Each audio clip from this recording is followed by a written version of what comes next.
बुरे फंसे ईसी और बीजेपी। सुप्रीम कोर्ट ने चुनाव आयोग को घेरा, केंद्र सरकार को जारी कर दिया नोटिस। पश्चिम बंगाल में मतदाता सूची से नाम हटने के विवाद पर सुप्रीम कोर्ट ने चुनाव आयोग की कार्यप्रणाली पर तीखी टिप्पणी की है। कोर्ट ने आयोग की अपनाई गई तार्किक विसंगत जैसी नई श्रेणियों पर सवाल उठाते हुए इसे बिहार के पुराने स्टैंड के विपरीत बताया।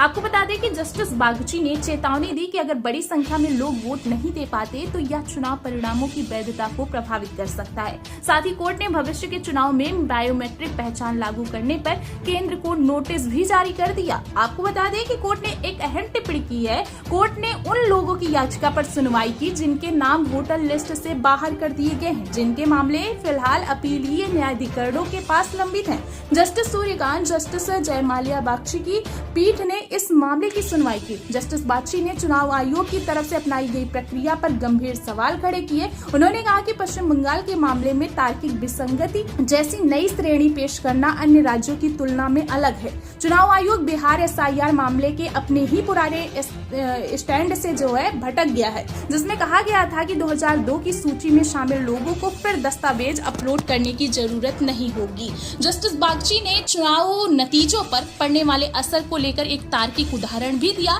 उन्होंने कहा कि अगर जीत का अंतर बहुत कम हो और एक बड़ा हिस्सा जैसे 15% वोट न दे पाए तो यह गंभीर स्थिति है। उन्होंने अधिकारियों पर काम के दबाव का जिक्र करते हुए आगे कहा कि जब कोई अधिकारी हर दिन 1000 से ज्यादा दस्तावेज देख रहा हो तो 100% सटीकता की उम्मीद नहीं की जा सकती। वहाँ 70% सटीकता भी उत्कृष्ट है, इसीलिए एक मजबूत अपीलीय तंत्र जरूरी है। हालांकि जस्टिस बागची ने तो चिंता जताई, लेकिन मुख्य न्यायाधीश यानी कि सीजेआई सूर्यकांत ने इस मोड़ पर याचिका स्वीकार करने से मना कर दिया। उन्होंने कहा कि मामला पहले से ही अपीलीय न्यायाधिकरण के समक्ष है, इसलिए याचिकाकर्ताओं को वही अपनी बात रखनी चाहिए। सुप्रीम कोर्ट ने याचिका तो खारिज कर दी दोस्तों, लेकिन याचिकाकर्ताओं के लिए अपील का रास्ता खुला रखा है। कोर्ट ने साफ किया है कि अगर अपीलीय न्यायाधिकरण में उनकी दलीलें सही पाई जाती हैं तो नियमों के मुताबिक उचित फैसले किए जाएंगे, जिससे उन हजारों लोगों को राहत की उम्मीद उन्हें मिल सके